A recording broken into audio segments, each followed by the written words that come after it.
Hey everyone, welcome back. Today we are going to be talking about 3 things that I did to grow my booty. I'm going to keep it as quick and simple as possible. You know, let's just get to the good stuff. But before we do, make sure you leave a like, subscribe, come say hi on social media, do all the things. But let's get to it. On Wednesdays, we work out. You can also wear pink. Now, before I get started, I want to let you guys know that I do not claim to be a professional. I have had experience working in a gym and as a personal trainer for some years. This is just what has worked for me, my experience. I do not claim to be a professional, so take this with a grain of salt. I just hope it helps you, gives you some encouragement. Maybe some of these tips work for you too, but that is it. If you don't follow me on Instagram, where I share a lot of my fitness journey and stuff like that, I did not always have a booty. Okay, there were times where my fitness goals were just different. There was a time a few years ago in 2019, which will be the picture on the screen, I wanted to be skinny. Like, my fitness routine and nutrition was very much around losing weight and being more thin and petite. So if you look and see, I absolutely did not have very much of a rounded bum, but that is okay.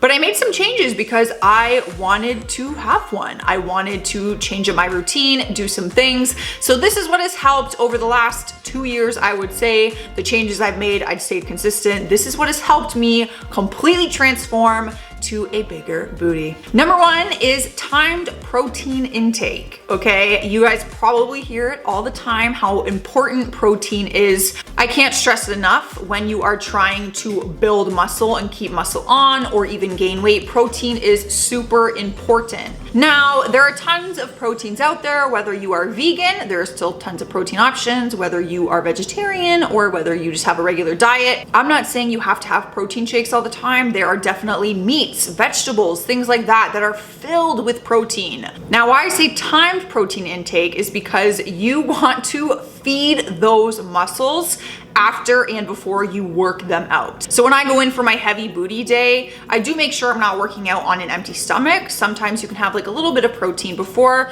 let's say like a banana with some peanut butter, because peanut butter is a very good protein. But then after a heavy lifting glute day, I worked my booty, I want to feed those muscles with protein so that it helps restore those muscles and build them. It is very important for the recovery and to give you those glutes. So you might be eating protein throughout the day, but one thing to keep in mind is time that protein intake when you know you can have a lot of protein packed in one meal and have it after your workout.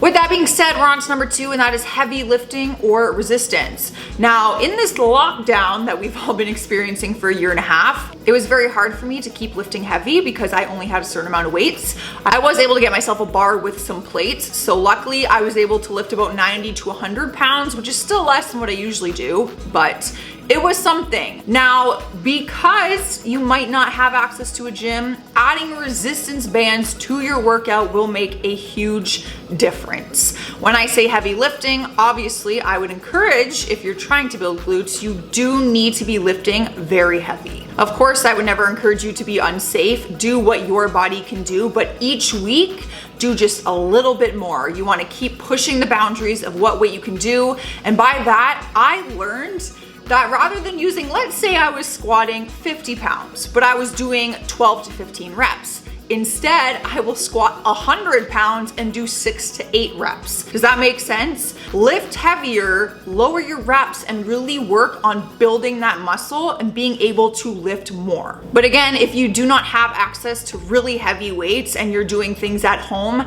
adding that resistance bands has the same effect because you're using resistance against those muscles, which is working them like 10 times harder than you are with just using your body weight. So heavy lifting, resistance, really push yourselves if you're trying to grow those glutes. And the last but not least, consistency in isolation. Now, if you're anything like me, I would always just link my glute workouts in with like my other workouts. I would basically do a lower body day, which meant legs, you know, calves, quads, hamstrings, glutes. It was just a lower body day. Instead, what I have done over the past year and some is completely separated the two. I have a leg day and I also have a glute day where I do exercises that solely focus on glutes. Now, some of the moves work for both, like squats, lunges. Of course, a lot of the glute exercises, you will feel it in your legs naturally, but do your research, check out Google, Pinterest. There are so many glute related exercises that you can do to just isolate those muscles. Now, with the consistency, I would do one glute day a week. And did I see some results? Sure. But I upped that to about 2 minimum, possibly even 3. So I would start doing a glute day, let's say on Monday, really heavy glute day. Give your body some time to recover. Those muscles need rest. Do not push it by going back-to-back days. And then on Thursday, I would do another heavy glute day to really be working those muscles. I gave them a few days to rest. And then on Sunday, I would do another glute day, but just resistance bands or body weight. If you're trying to change a part of your body like that, to grow muscle is very difficult, and it does take time, and it does take consistency, and it does take all the right things. So all I can stress is staying consistent in the isolation, doing those two things, combining them.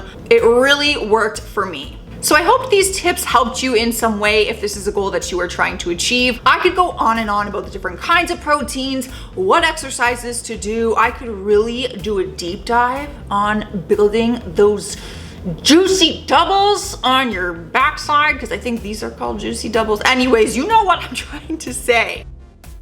If you guys want more details, or if you want to know more specific things, write it in the comments below. Maybe I can do a video on it and answer those questions for you, or just shoot a question in the comments and I will just answer and do my little thing. I'm getting out of here though. Happy glute growing out there. I'm excited to hear about your fitness journeys. I will see you guys in another video. Bye.